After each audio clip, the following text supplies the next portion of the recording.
Hey there. We don't hear a lot about Libya in the United States. Even Yemen is getting more coverage now that everybody's realized how horrible Saudi Arabia is. Folks here are vaguely aware that the United States broke Libya back in 2011, and it never really got fixed. We Americans don't like to pay attention to uncomfortable facts like that, but the truth is even worse. U.S. neglect of this issue is keeping Libya broken. A couple weeks ago, I talked about how much good the world could do if it decided to start trying to help Tunisia, the Arab Spring's sole success story, instead of driving it further into debt. But the sad fact is that if Libya remains as screwed up as it is, Tunisia will never recover. Tunisia has many more people, but Libya has vastly more size. Today, Libyan refugees and instability are pouring into Tunisia, just as oil wealth did prior to 2011. Back before there was a Bashar Assad, and even before there was a Saddam Hussein, there was a Muammar Gaddafi.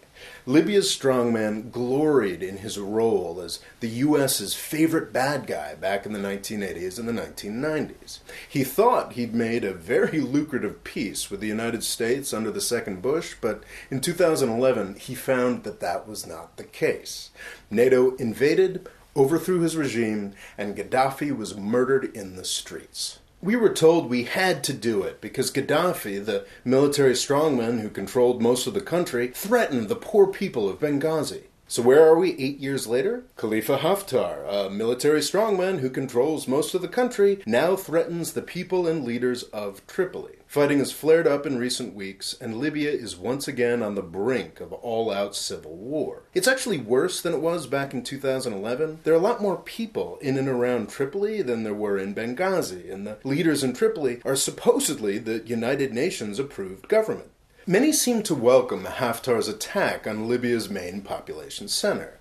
It's, of course, being condemned all over the world, but only half-heartedly. The idea seems to be that a single strongman might be better for Libya than the past 8 years of anarchy. I was initially sympathetic to this approach as well, before I started really looking into what's going on. The more I read about Haftar, the less I like him.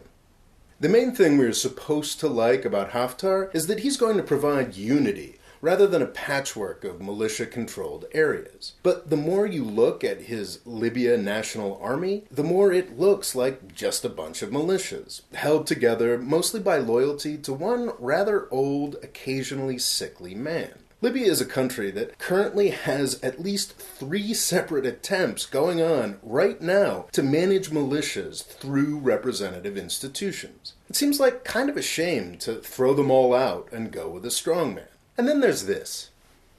Haftar's brand is opposing the terrorists, and it seems like over the past couple years he may have stomped out some legitimately really bad people, but it's hard to see exactly what went on there through the fog of war and propaganda. Unfortunately, it's also becoming clear that, like a lot of Middle East strongmen, Haftar's definition of terrorism seems to include anybody who disagrees with him. Right before launching this new offensive on Tripoli, Haftar visited King Salman of Saudi Arabia. It's possible that he's carrying out this new attack with Saudi Arabia's stealth endorsement. This wouldn't be too surprising because he hates the Muslim Brotherhood just as much as the Saudis do. Haftar's definition of terrorism also seems to include anybody who believes Islam and democracy are compatible, which is why he has eager support from Saudi Arabia, the UAE, and Egypt. They send him a lot of money and occasionally bomb things for him. Even worse, it seems that some of Haftar's anti-Muslim Brotherhood militias are pretty committed Salafists who are trying to impose a Muslim fundamentalist lifestyle in the areas that they control. Who knows? Maybe Haftar is Libya's savior, but it's kind of hard for me to believe that he isn't a step backward. What I'm more interested in is how we managed to get back to basically the same situation we were in 8 years ago. The Libya intervention started out so hopefully. Pretty much nobody liked Gaddafi, so China and Russia ran an experiment. For once, they let the U.S. have a Security Council resolution for a humanitarian intervention, on the understanding that we wouldn't do regime change. And we screwed them, taking the inch we were given and stealing a mile, overthrowing Gaddafi and essentially killing the idea of organized global action for the next 8 years. With such a bad start, I guess it's not that surprising that nobody's really put a united front together since. There were elections in 2012 and 2014, but both of those legislatures are still somehow holding on to power at the same time. The United Nations has done multiple mediations, but nobody really takes that seriously.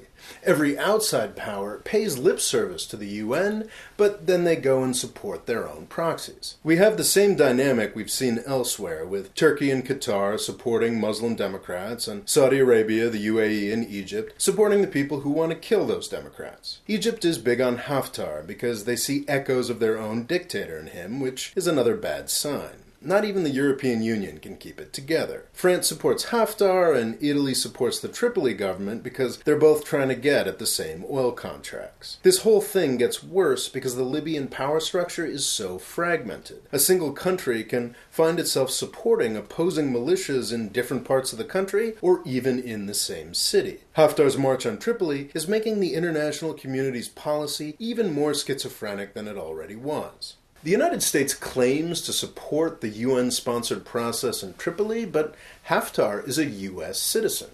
He lived next to the CIA headquarters for a couple decades, and he seems to travel back and forth to the United States with zero problems. Basically, the United States just does not care about Libya.